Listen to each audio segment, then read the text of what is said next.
Welcome, scoundrels, to Word Wolf Unchained. I'm Bran. I'm Ryan. There he is.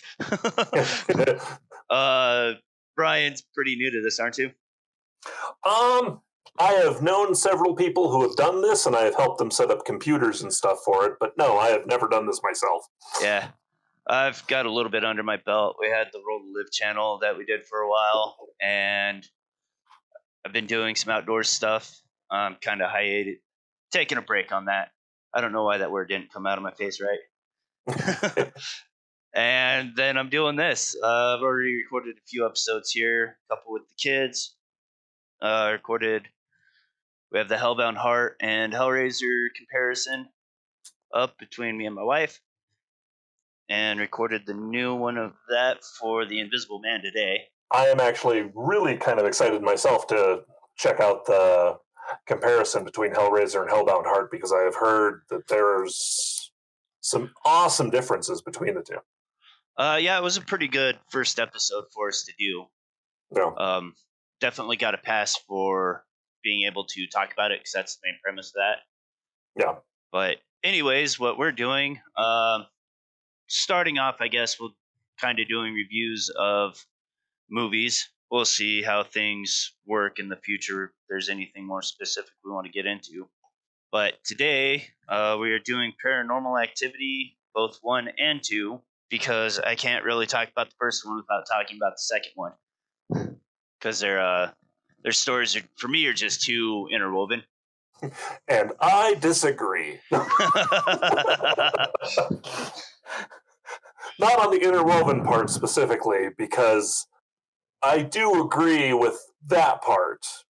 Whether or not they should be is kind of my point of view. But yeah, we'll get into that. And that will certainly be fun to talk about, because they are, so. Yeah. Anyways, did you have any summary notes, or did you just want me to take off on mine? Go ahead and start. All right, so again, we're doing both of these at the same time, so I'm just going to summarize them both real quick, and then hopefully we can figure out the best way to talk about them both. So the first story, Paranormal Activity 1, picks up the young couple who have started to experience strange happenings in their home. Micah, the boyfriend, has purchased a camera to start recording their lives in an effort to document the events. Katie, his girlfriend, has reservations about recording their lives and some of Micah's other antics. Things do continue to happen about the house, escalating in severity right up to the final moments of the film. And that's pretty much the first one, because can't really get too much deeper without giving too much away, I don't think. Yep, I agree. The second story follows Christy and her family, starting with the arrival of their newborn son, Hunter, into their home. After discovering a break-in after coming home from the hospital, never mind. Dan decides to have security cameras installed. The rest of the story picks up about a year later when strange events begin to happen in their home. Overall, the general story is the same, except there's more people and the scares are bigger and the stakes are higher. So, go ahead. What do you have to say about the first one there, Ryan? First one. Your general impressions. First one. General impressions. I remember when I watched it in the theater. I typically go to horror movies by myself, just because I kind of prefer that in most scenarios. Yeah. And the first one I enjoyed quite a bit. I didn't expect it to end up being a series, but at the time, I think in hindsight, I should have seen that coming. Yeah. Because everything was kind of blowing up at that time, and anything that made any money was spun out as far as it could. And unfortunately, this kind of went further than it should have too. But I'll agree with that a little bit. Yeah, on a rewatch, getting a chance to actually, not that this is the first time I've rewatched it since it originally came out, but rewatch for this kind of, and here comes my inexperience with doing recorded audio stuff, because I'm blanking. My brain is blanking. The first one, it felt very real in a lot of ways, and I'm not the biggest fan of found footage, and the primary reason for that is a normal person is eventually just going to drop the camera. Oh, You cut out a camera little when, bit. and everyone's going to have that line. And a lot of found footage movies that they do some sort of the guy holding the camera is a professional, so he'll do it for longer, and then by the time stuff gets too hairy, it's too dark, and then they have to keep the camera because of its night vision, and no one apparently carries a flashlight on them, even though if I was a camera guy, I think I would Yeah. myself. But um, so the first one is really good at that for a lot of reasons, because a lot of situations they put the camera down and it just catches stuff organically. Yeah. And the couple, Mika and Katie, they feel most of the time like a real couple. Most of the time, yeah, which is pretty Yeah. good because neither of them had really acted before this either. Exactly. And for the most, I mean, Mika comes off as a kind of a dude bro prick some of the time. All the time. And all the time. Especially, I forgot how much he came across like that in the second one, and he's in there for like just 2 or 3 minutes. It's hilarious, but Yeah. I think it comes across more in the second one when he isn't there. Well, we'll get to Daniel and his problems later. Oh, that was Badly still written Mika, characters are badly written, but Mika, I think for the most part, he comes across as a caring, most of the time individual that doesn't quite know how to be an adult yet. And I know some that. people like that. So it works really well. And Katie, excuse me, is still in college. So it works really well because they come across as real people 95% of the time. Yeah, and a lot of that probably has to come from the way it was filmed because it was part of what made it good is they had just story beats or like script beats, and then most of it was improv. So I did not know that. That makes a certain amount of sense after a rewatch. And the confining it to the house was good. I know that's a budgetary constraint as far as filming's concerned, but it also goes a long way to the realism, because at the time the camera that they're hulking around would have been not the sort of thing you would have taken anywhere else. Yeah, on the thought that someone was going to freaking steal it, because that's a multi-$1,000 camera in 2006. Yeah, for sure. Which is an interesting point because this movie didn't even really become mainstream until 2009. Exactly. It's set in 2006. I have no idea when they filmed it, but it would have filmed around 2006, 2007. It would have. Okay. Came out to a few different festivals and some very, very minor. Oh yeah, theater. That's right. They use some of the festival reaction videos as actual trailer stuff to get people into the theaters when it actually went to the theaters. That's right. I remember that. Yeah, doing a little bit of a Blair Witch kind of thing with it. Exactly. Oh, it had been basically since the first Blair Witch that any found footage had really taken off. Any good ones, yeah. Because there had been several. Yeah. It just several attempts, but nothing caught. One of my favorite things about this film is the tension it builds.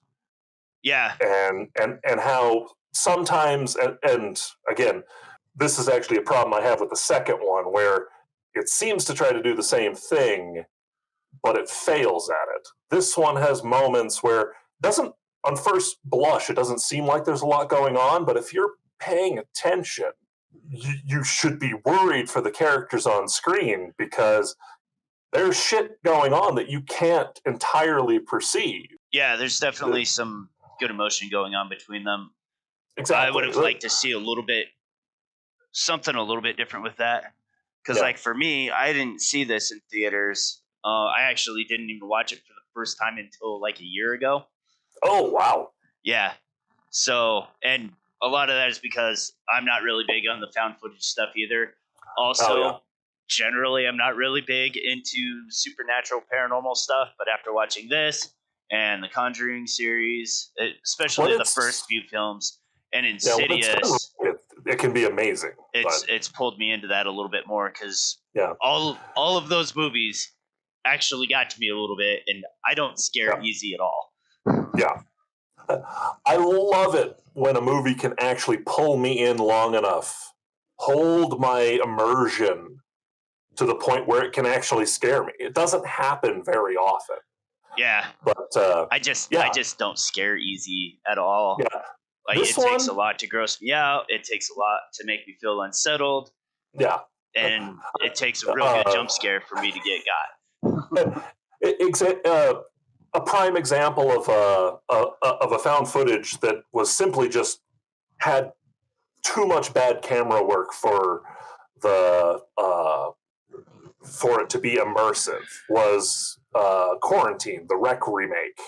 Yeah, I Uh, could see that. And there's yeah, probably a lot more to that too. I got motion sick Oh wow. in the theater watching that movie, and the thing is I like that movie. I just can't watch it without pausing it a Yeah. few times. Interesting. Yeah, but I forget when that one was done. Because there was a period in American cinema where it was just shaky cam like crazy for a while too.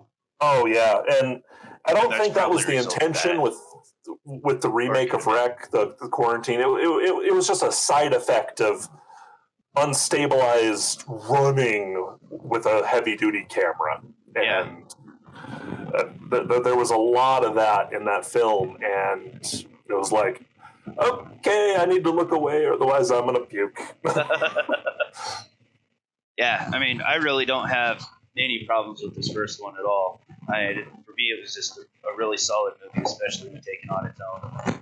Most Yeah. of my problems that I do have with it come from two, just because of the continued story and things. It just things could have been included that made it stronger, or a little bit stronger within the combined story there. I agree with that, and save my full opinion on that for later. But yeah, the only real changes I would make to the first one have to do with taking it into consideration with the rest of the movies in the series. Yeah, and it's hard to do because Yeah, for me, it it seems as a like standalone film, it's fine. There's some stuff that I think can be taken or leaving, but for the most part, it's a solid movie. It's when you have to put it in context with the rest of them, and I'm like, well, okay, it, for me, the only thing that I would really fix on its own is Mika. I would just tone down the douchebagginess a little bit, yeah, quite a bit. Like I still want him to be a douchebag, but there's moments where, like with the he's Ouija board, the Ouija board. I wouldn't have included that at all, or maybe had him go get it and then be like, "All right, I crossed the line. I'm sorry," Yeah, exactly. because Because then their later fights would hold more weight. Because that's something that the Conjuring movie yeah, does really well. The first one is they set that up that the demon's going to help build negative energy in here, and they start fighting over little tedious crap that doesn't matter on any normal day, yeah, but because there's this it, presence, it's it's oh it enhanced. that is unfortunately a screenwriting cliche where when the third act starts, there seems to be this unwritten rule where you have to introduce interpersonal conflict. And Yeah, I'm like, in situations like this, if this were really happening, this argument wouldn't happen. yeah. But Well, and the week, that's the nice thing with their arguments is it's something that they do argue about before, and that should be exactly. argued about. Is just show And earlier arguments where he's not as big of a douche, and then these later ones where he just crosses the line after line after line. yeah, and after a certain point, she basically just starts ignoring him. Yeah, The the Ouija board is actually. I know nothing about the making of this film really, but I've got something of a theory involving the Ouija board. yeah, It was brought up multiple times in the early portion of the film, and then you have he brought it, Yeah. but he didn't buy it. He borrowed it from someone, so he was technically not lying to her. Love that. Yeah. Such a douchebag moment. And I feel like it was included because they didn't want to or could not reshoot the earlier scenes where they had talked about it. I think it was kind of always meant to be there because it is a little bit Well, of a trope. it just dead ends. I mean, you get to the scene and then it sets itself on fire. He doesn't even use it, and there's apparently drawings in it, and it feels like it was supposed to be a major plot point for later, but it just dies. Yeah, it goes nowhere. That could be because he does try to figure out what it was trying to say, but again, that doesn't really go anywhere.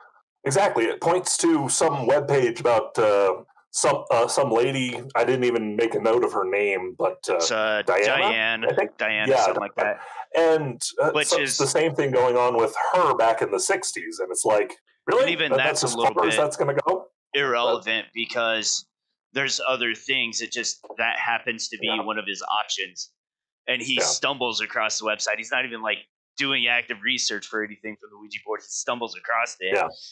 Oh, and then my other thing, and I know there's a few other people from other podcasts that I've listened to that not really complain. It's just because their movie was so decent on its own. Yeah. The cross that randomly appears. Oh yeah, that is in the second one. Yeah. Did you notice that? Yes, I did, and that's one of my like go back and fix it retroactively. Yeah, that makes so no sense at all, and I'm like, well, I mean, in the first movie, I know it's not like brought up or it's not a thing until she has it and she's squeezing it so hard she's bleeding. Yep. But it like okay, so my mind just assumes it's a family heirloom or something, or whatever. It's just her cross that she has. Yep. So it doesn't bother me any. That they hadn't talked about religion at all. I wouldn't go as far to say that they're atheists, but they're basically more agnostic or more standard American agnostic by way of not really thinking about it ever. Yeah. So those sorts of people may have a cross in their house from like a gift from a family member who's a little bit more serious about it, but that wouldn't be something that they would go get for even in maybe in an extreme scenario like that, but I don't know. Yeah. It seems a bit contrived to me, but which for me is something that again, like I didn't think anything about it for the movie when I watched it because it's such a naturally occurring thing in these movies. Yeah, and you don't even necessarily need to retroactively like add a line, which could have been done very easily. Yeah, Mika could have said something. Oh, is that the cross your sister gave you? Yeah, and if you did that, did a quick edit, putting out another DVD or something, nobody would notice or care. Or very few people would notice or care. But one of my favorite things about is the night cards. It's this night on day blah, and sort of tracking the progress through this instance of the film. I like that. It makes it feel like someone did find this stuff after the fact and put it together. And I almost wish these movies had come out a few years later, because you could have definitely incorporated a YouTube element to it. Yeah. Like put a Paranormal Activities logo or something down in the bottom like a lot of YouTube channels have. Something like that, or if it was being presented as like, I mean, we have two, one of whom's actually on screen. What's his name? Dr. Fredericks, the ghost guy. And then Dr. Avery's is mentioned as the demonologist. I mean, with just a little bit more text, these could have been shown as being presented as a case study of the paranormal actually existing. This is night one of evidence found by Dr. Avery's blah, blah, blah sort of thing. I think just a little bit more on that end would have, in my opinion, given it a little bit more oomph or authenticity and the found footage aspect of it. A little bit, maybe. But then again, you also have to figure that, this video or these videos probably would have been picked up by the police and locked away in storage too. So Oh, it's a true. matter of somebody else finding them. But yeah, I mean, I watch a lot of this stuff on YouTube normally, anyways. Like, well, more along the true crime stuff, but it does feel a lot like something that a YouTuber would do. Yeah. And in the first one, it's a much more of a major part because the different parts of the camera screen, like the timestamp and everything, all of Yeah. that stuff plays a bigger role in it. So you pay a lot more attention to it. Yeah. I find by the third act of maybe even halfway through the second one, I'm not even paying attention to the night cards. I have to agree, though. For me, it's probably a different reason. I haven't really put a whole lot of thought into why.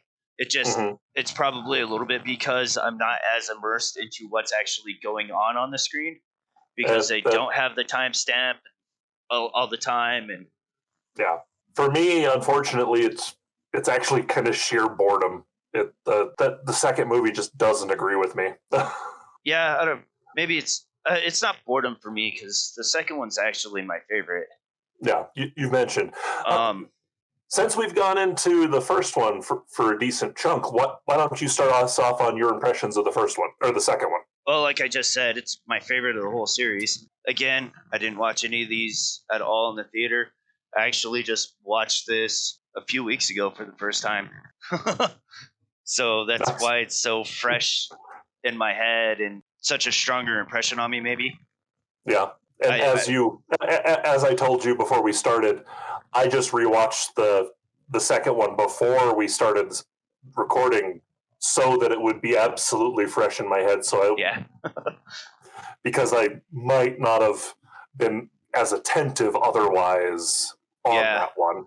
I just watched it again a few days ago just to pay attention to some of the little things, some of the questions that came up when I was watching it with the kids that weren't relevant to my conversation with them. I like the way it adds to the story. I think it's compelling.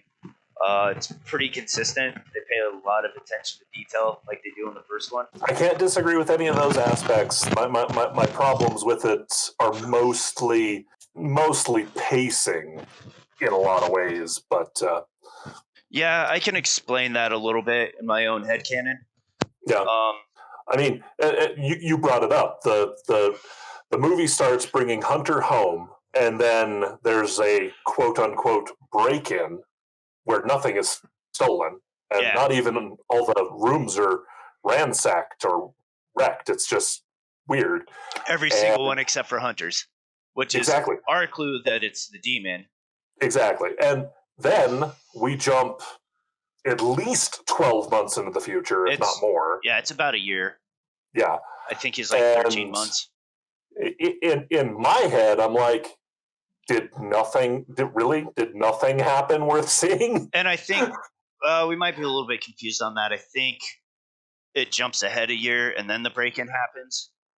No, I'm pretty sure the break-in happens before because they get the. Well, you just watched it too, so exactly. The security cameras get installed before the time jump. So yeah, and the security cameras are basically there because of the break-in. Yeah, again, quote unquote.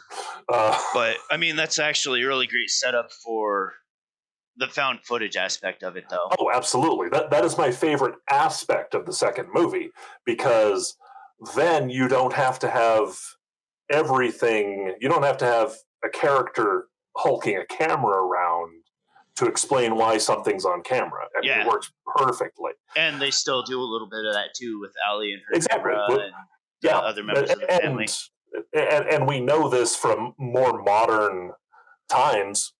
A girl her age is going to film a whole lot more stuff than most adults. Oh yeah, I definitely remember that being a thing when we were in high school. Oh yeah, I mean, if not that we had cell phone cameras and stuff, but no, if we had the opportunity to catch something on film or on picture, we definitely would have. But well, I mean, cameras were a lot cheaper, a lot easier to hook around at the time. There was still tape when you and I were in high school, but they were smaller tapes and they're easier to carry around. But yeah, Allie being the primary moving camera operator in the second movie makes a lot more sense than a lot of other found footage films. So yeah, that works really well in this one. See here, Uh, boys. I do have a we, problem with him being a Burger King franchise owner because I have pretty good knowledge with that world. yeah, And one of the franchises that I worked for, they owned. Now I might be wrong in my numbers here, but I know they owned like 20 or 22 stores, yeah, and they either made $1 million a year or $3 million a year. yeah, And to live in that part of California, yeah, which right, I have intimate knowledge of as well, because I was in San Diego for a while with the Navy. He has to be doing really well. Now, mind you, there's yeah. the Burger Kings that are probably doing a lot better than the ones in Wyoming and Oh, Nebraska and Indiana, but still. yeah. Uh, I agree. That's one of the things they gloss over in most, and they even bring it up in this one. Allie does a little bit of research on the Katie's family Yeah. tree, and the reason her family is so well off is because great grandma sold their next firstborn son to a demon, and it's like, okay, but up to that point, we haven't seen any examples Well, of their family being rich. It's been the male who's been the in the provider? movies who has the money up to that point. But I mean, we do get into that later in other movies, but it's like, Well, and Katie, when she comes home at the beginning of the first one, she asks yeah, how Micah much how did much it cost, yeah, yeah, which I mean, we don't know all the details and the rules of how wealthy they're going to be, so yeah, it's and very, very possible.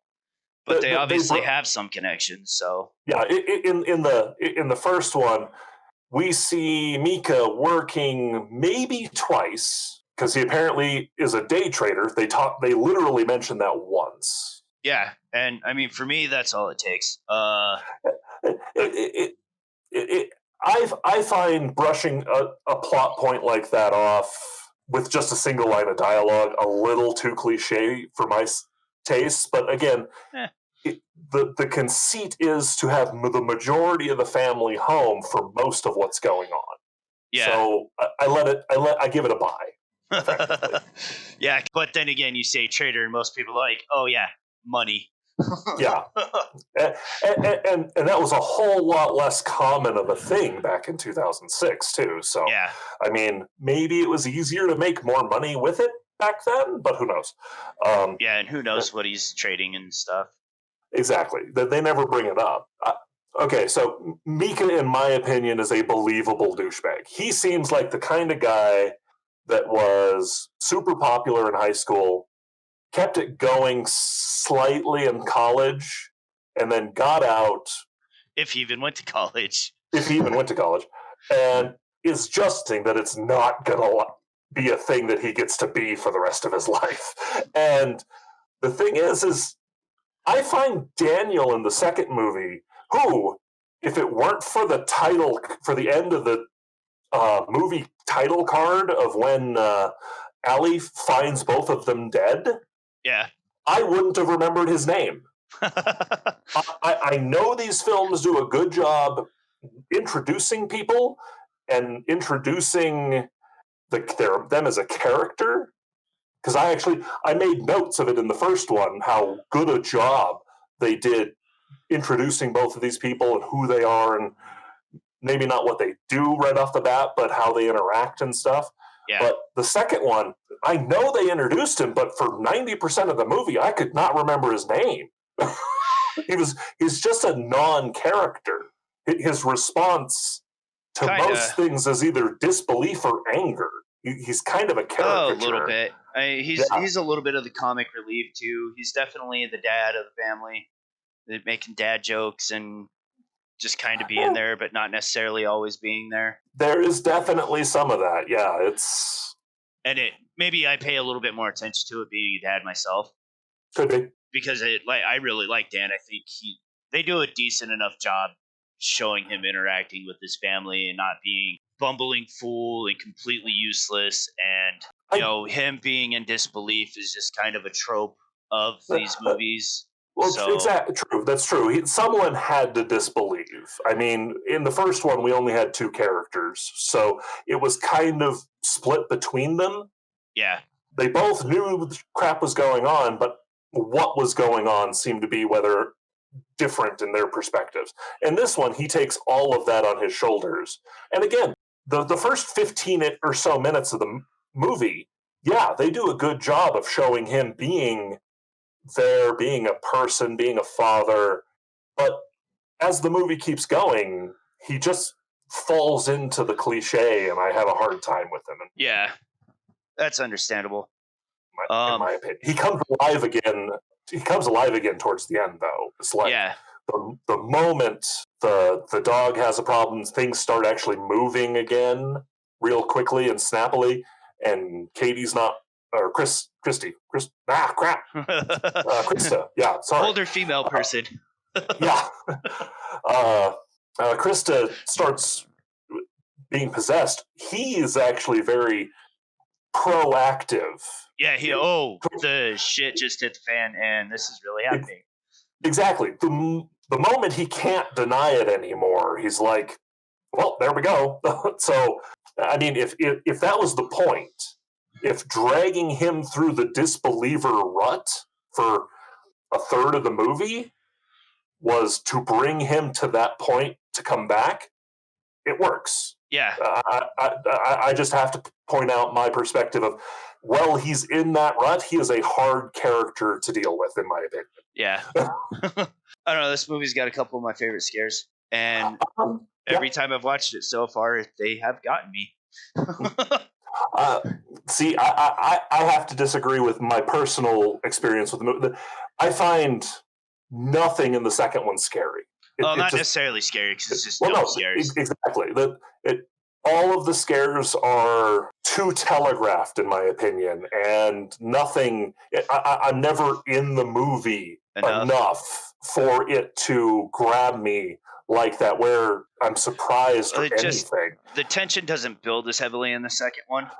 Exactly, and I made a joke to one of my roommates earlier that for some of it feels like someone at the studio got a screener group together of the first one and asked, what did you enjoy? Yeah. And someone responded with simply, I loved it when nothing was happening. And they misunderstood the response. Because in the first one, those are the scenes when they're using it to build tension and elevate the scenes where a lot of stuff is going on and it's kind of chaotic. They use that timestamp a lot too, where the time in the first one speeds up. Is used really well in the first one. They only use that like once or twice. I don't even think they use it twice. I think it's just one time near the end. Yeah, I believe you are right. I think it's twice, but it's not, because there's one time with the dog, and then there's another time later. And honestly, it's when she gets pulled down in the basement. Yeah, exactly. That's the one. Because when she's in the basement, about 2 hours pass, but they do the fast forward on that, and I'm like, there isn't a good reason to do the fast forward there. A cut would work just as good. Yeah. We're not seeing anything. Well, maybe for me, for the first time watching it too, I kept waiting for the moment where the crib gets rammed into the door. Yeah. And it never happened. And it never happens. That's and that's fine. I'm okay with that. Like, honestly, I think it would have done the movie some disservice if they'd left it in. Yeah, I started noticing those after moving to New Mexico. I worked at a couple of video stores here in town, and I'm rewatching trailer reels constantly through a workday. Yeah, you catch on to how abused the removed from movie scene in trailers is, and it's just ridiculous, if you ask me. Looking back at a time period where I paid a lot more attention to that stuff, it seems like it was real heavy-handed there for a while. It was. It still can be in some instances, but it's Rogue One. It's yeah. It's the moment. it seems like it's toned down in recent years because people realized that some of the best scenes in the trailers were not in the movie, and they started complaining. So Yeah, apparently now some of the best scenes in the trailers are some of the best scenes in the movie. yeah, who would have thought that that should be a thing? Whoever did needs to be shot. Oh, darn it! They're getting heavy-handed with it in a way that it gives too much away, and oh yeah, it does take some of the moment out of the movie. I guess yeah. like Strangers Pray at Night, one of the main jump scares was in the trailer, and I never saw the trailer, so when I watched the movie, it got the shit out of me. Yeah, the sad thing is about trailers, and we're getting a touch too off topic, but That's okay. Some people, and this is why trailers give away too much. And this is from something I saw from, Movie Bob on YouTube. This was from some interview that he did at a con with some editors and stuff, that some people, and it's basically a mandate from studios, that trailers need to contain quite a bit of the movie because some people apparently won't go see a movie unless they absolutely know what it's about. Yeah, I mean, that could be a tricky, fickle thing to deal with, I'm sure. I'm on the entirely other end of that. If you want me to get into a theater, which, let's be honest, right now isn't happening all that much anyway, but... Yeah, I haven't been to a theater in a couple years now. Yeah. Since Last Jedi. But before COVID, I'd go to a theater once a month, just to do it. Basically, I'd pick something, even if it was something that I wouldn't preferably spend money to see. I would hope there'd be something out that I would want to see in the theater, but it didn't always work out that way. But yeah, this is, some people just, show me who's in it, or if there's a surprise revolving around a character, like, I don't know, Seven. Yeah. If Seven was made today, Spacey would have been in the trailer. Yeah. But yeah, show me who's in it. Give me just enough to know what kind of genre I'm going to see. I'm good. Give me enough to know the general outline of the story. Yeah. Like, not even necessarily a general outline, but like, this is a mystery. Here's some of the characters. Here's some fun stuff. Come fill in the holes yourself. Yeah. Exactly. The movie, going to the movie is supposed to show you the good stuff, not the trailer. Back to the paranormal back to the topic at hand. One of my favorite scares in this movie is actually, in my opinion, it's actually one of the first hard attempts at a scare, and it's about 50 minutes in. So you kind of gather more of my opinion off of it from that. After Allie and her boyfriend have the Ouija board scene, she's sleeping on the bed, and we get some of the stuff that made the first one great. The shadow play, the little bit of the rumbling sound. The rippling sound that only the camera seems to really hear. Something I did notice in this one is they don't use that as much, and that might be part of the reason why it's not as atmospheric. Exactly. In a movie where these magic security cameras are picking up HD perfect sound, we should be hearing that a lot more. Yeah. In my opinion, this movie missed out on a chance to use that sound as an absolute key for the movement of the demon. Yeah, definitely. And I think they bring it back a lot better in some of the later ones. It's definitely there a lot in Ghost Dimension. Yeah, I don't really want to talk about that. The shadow and the sound creep up on her, and she gets startled out of sleep. And plus you have the static of the TV going on in the background too. Yeah, and that is an excellent attempt at a scare.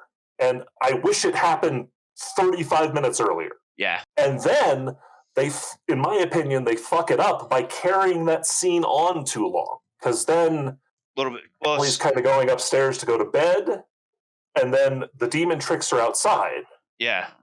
And then we have the hunter getting pulled out of the cradle, and the dog is just missing for 10 minutes of in movie time, according to the clock.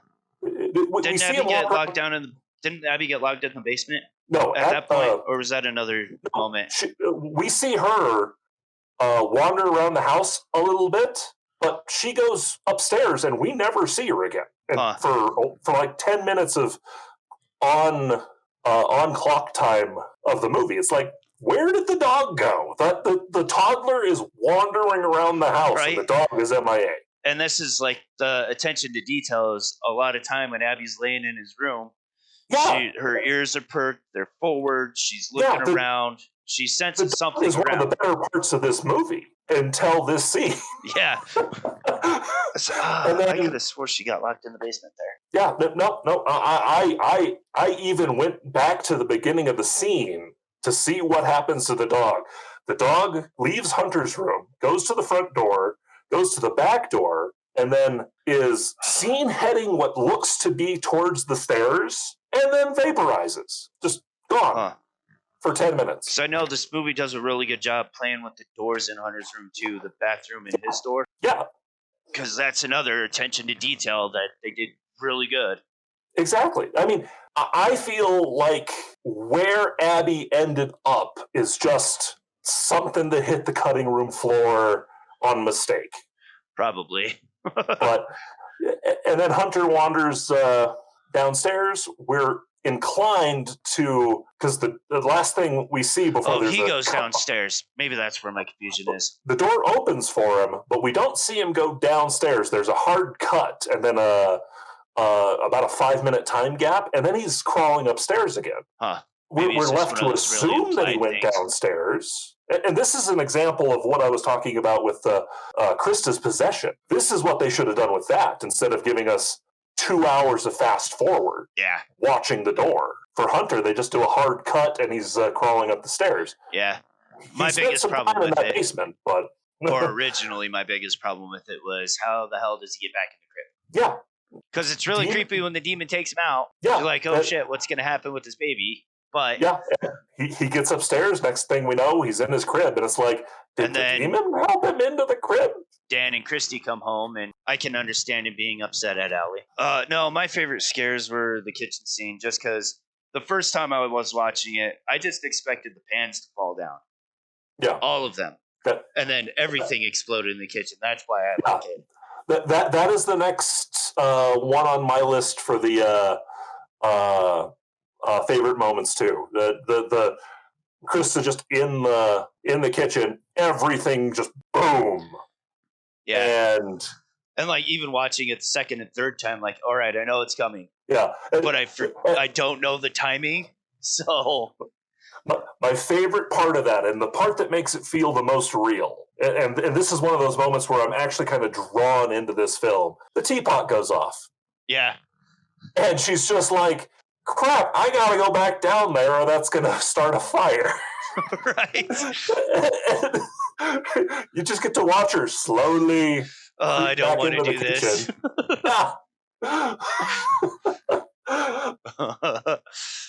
Staring dead, like, yeah, I believe this scene. The scene is, yes. You know, this, I consider it one of my favorite parts, but on watching it a little bit more, I think it's definitely overused, is that more of the scares happen during the day, or like the creepy stuff. Yeah. And I think that might be part of the atmosphere problem too, is that so much of it happens during the day, which in other movies is okay, depending on what it is. Yeah. Because you're so used to these things happening at night. Yeah, and I would agree with that, because a lot of scenes start with us cycling through. That's probably why we check out with the night cards, because not as much stuff is happening at night. Yeah, so a lot of the scenes in this movie start with you see the camera for the security camera for the front walk, and then the pool.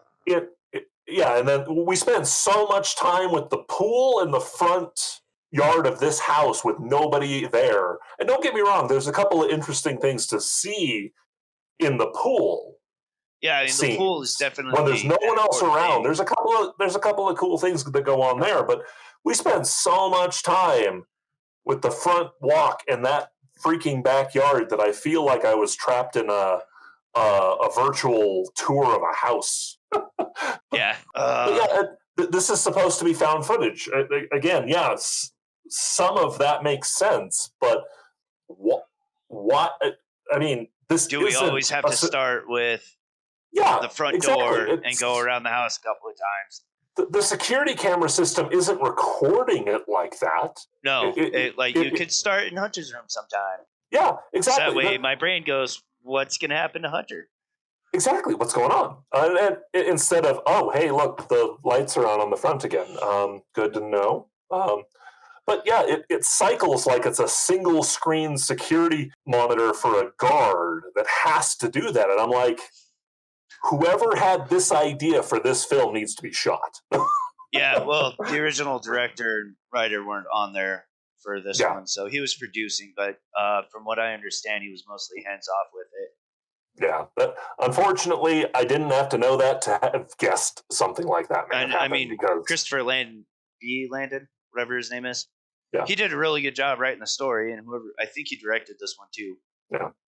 There are instances in the second movie where I have to say, like, okay, one of my pet peeves with the first one was the picture. When he smashes it. Well, no, the burnt picture upstairs. Oh, yeah. Up in the attic. That's not a problem with the first movie until the second one comes into existence. No, and that is one of the things that I do dislike about this one. Because, slight spoiler for this one. I have had family find picture books that they thought were lost and call me on the spot. And I'm like, okay, that's awesome. You're thousands of miles away. Unless you're going to scan them all, I don't get to really see them for a while. No kidding. But so for Katie to be surprised that that picture exists, and the fact that it's burnt in the first one, that makes it really, really creepy. Yeah, that makes it really creepy. And they just had to explain that in this prequel sequel. And it was like, because you didn't explain anything, you just, for me, it introduced more super unrealistic questions. Like, how did it get up here now? Who snuck into their house to put that above her bed in the attic? It just exactly. I mean, and Daniel did not do that. I don't care how determined he was. That man would have put that under her because bed. Everybody's always there. Yeah, exactly. Mika is always in that house. He did not sneak in there and have enough time to go up in that attic. And No, when that picture's first introduced in the second one, I was like, oh, great. They're going to Insidious to me and undo everything creepy in the first one. Yeah. And fortunately, it's only this one thing, so it wasn't as bad. But which is what my little spoiler thing was about, was Insidious 2. I have serious issues with that movie. So and like, if you wanted to include the picture, cool. I have no problem with there being extra copies. Burn the picture all the way. Yeah, because then it adds that extra level of creepy to it. Yeah, I agree. That could have been handled significantly better. And that kind of comes down to if the second one, and I know that maybe there was some concept in the wings for the second one in someone's mind when the first one was being filmed. I don't think there really was, in my opinion. I think it was just a good example of a prequel sequel right after the fact. Yeah. But I think the two of these films are stronger if they are edited down and made as one movie. I can see that a little bit. But I struggled with this a little bit because you do have to watch the first one and then watch the second one. Yeah, you can't watch the second movie on its own because then you have no freaking clue what the last 10 minutes is about. But if you cut the last 10 minutes off, it's not too big a deal. If you change the ending. So, if you were to cut about, I'd say, 30 minutes of the personal time out of the first movie, which unfortunately would lose some of the characterization that makes the first one so good. Yeah. And then cut this down to about an hour, maybe less, 45 minutes. And then you put the prequel portion of 2 on the front end of 1, and then the last 10 minutes of the 2 on the end of 1. I think that is an amazing movie. Overall, maybe for me, 1 would lose a lot of its Yeah, if you like I said, did it that way. you lose a lot of the personal stuff, which makes them such realistic characters. Not even that, but, like the scariness stuff, because yeah, it's all explained now. The second one, or is it? Oh, like my pacing issues and stuff, and not even issues, but like my personal headcanon and explanation for it. yeah, Why the second one isn't necessarily as intense is because the demon already has his power, kind of like he didn't get sucked away and made less powerful. And in the yeah. first one, knowing what we know from the second one, he's pissed now, and he just wants to get as powerful as quickly as possible, so that way he can get back and get his prize. Yeah, And that's what kind of cleans it up for me a little bit, and what makes 2 my favorite as far as the story goes. On its own, it's probably not as good as a movie, but as far as the story goes, it's definitely my favorite in that. Yeah, and I will give the last 15 minutes of the second one immense kudos, because it is some of the most visceral and kind of violent stuff that happens in the entire series. Well, it's you have the night vision going on with it, which makes things disorienting. You have Dan falling all over the place down in the basement, which makes things extra disorienting. You don't know what's going on anywhere off screen. Yeah, and it's a really good, really good moment. Yeah, starting even rewinding a little bit before that, the Krista, her possession scene, the getting pulled all the way down the stairs, not once but twice, effectively. Yeah. It's kind of semi-rescuing herself and then getting pulled all the way down to the basement. And again, the fast forward on the door is obnoxious in my opinion, but that chunk of that kind of being the preface to the end of the movie is like, wow, what is going on? And then, like you were saying, you go to the basement, you go to the handy cam with the night vision, which is one of the, again, we mentioned this before, is one of the conceits of the third act of found footage. It almost always goes to night vision of some sort for some reason. This is one of the better ones. Rec does that too, and Rec's really good with it. Exactly. And the disorientation, even the uneasy calm that exists between the two portions of the scene that we're talking about. Well, Katie is possessed, but not doing anything evil yet. The demon seems to just be getting used to being in her skin, but everybody knows that something's freaking wrong. Allie is freaking losing her mind. Yeah, and Daniel finally snaps out of being a cliche, and it's like, oh crap! And they bring Martina back, and they're like, okay, you saw this coming. What do we do? And the scene I do love that moment. Yeah, the scene with the cross here, the discussion between Daniel and Allie about this isn't really even a discussion. It's like, okay, I'm about to be the biggest asshole ever, but I got to take care of my family. Yeah, if it's me picking between my family and Christy's family, I know what I'm picking, even if she's going to hate me a little bit for putting this on her sister. If she ever finds out. If she ever finds out. And they did. But, it is, without going too far over top, like some of the other sequels do at the end. Yeah, This is one of the most tense and visceral endings to any of the movies in the series. I mean, the off-camera stuff in the first one is great because you got to see her get up. You know things aren't right, and then she leaves and starts screaming. Goes to what originally made Texas Chainsaw Massacre so impactful for people was the less is more. Yeah, exactly. And it's like you just hear this blood-curdling scream, and my favorite horror movie of all time, Alien. Less is more. The more your imagination is, the more work your imagination is doing for the creators of the movie. And all they have to do is give you little snippets and feed the tension and it becomes an amazing thing. And the end of this one does that in spades, and it doesn't save the movie for me, but it makes the hour and 10 minutes leading up to it worth it. Well, that's good. I say this franchise could easily end after this one for me. Yeah. Personally, I take it all the way to 4, even though I have some serious problems with some of the stuff they do. Yeah, continuity gets really weird after this. Yeah. Um, I think we talked about everything that we wanted to talk about in these movies. Yeah, we've basically covered everything about these two. If I'm not mistaken, it could be. The third one is my favorite.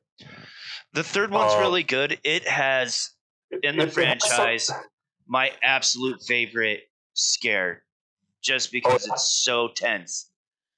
We'll have to talk about that later. Don't want to go too deep. Yes, we will. Yeah, but yeah, with the exception of some of the continuity stuff in 3, it's my favorite. 4 is, in my opinion, I'm with you on that. 4 is kind of the end of this series for me, and the other 2 are just like, you just had to go get that extra money, didn't you? And I have no problem with them wanting to get extra money out of it. It's just you didn't have to include it in the story. Yeah, just make it something else. Just name it something else. So, anyways, I'm still working on the outro stuff, but everybody, thanks for listening. We'll keep doing this a little bit. We'll get our rhythm going and figure out exactly what we're doing here. We were talking a little bit before this about doing something different for October just to break the monotony on the channel. What did you suggest? I suggested another found footage movie. It is a South Korean horror movie by the name of Gonjima Haunted Asylum. I would put it in the top 10 found footage of all time because it does all the things that we were talking about that are problems with found footage movies that they have to address, and all the things that can make a found footage movie amazing. Almost all of that is addressed really well in Gonjima, and something that we both talked about the pacing issues in Paranormal Activity 2. There are moments in this that I think it's a little long, but not to any massive degree. But I think it's going to be hearing your opinion on this is going to be exciting for me. Yeah, this is going to be interesting because I'm not usually big on watching foreign films because subtitles kind of pull me out if I have to use subtitles. So we'll see. Totally understandable. I think most people would agree with that, and in certain situations, I entirely agree with that. I can't casually watch a movie that's not in English. Yeah. Because even though I've been watching anime for 20 years, and I can pick up some words very well by just sound, if you don't have context, you lose a lot, and it's just, yeah. Yeah. Oh, that, and it pulls your attention away from what's happening on the screen sometimes, too. Exactly. And especially movies like this, it's really important to pay attention to some of that stuff. Exactly. So we'll do that because I think overall I've covered Paranormal Activity quite a bit because I'm tired doing it with my kids right now, talking with you about it. Yeah, I'm going to have to listen, catch up. I'm behind. Yeah. And, it's hard for me to save things for everything and not get too deep. That, and I think I said at the top of the episode, we're doing Invisible Man, and I did that with my wife. I'm doing that with my kids next. So that'll be right on top of each other. So that'll be exciting too. Some of that will be brand new for me. Yeah, maybe I watched Hollow Man today too. Maybe we could just do that and talk about those instead.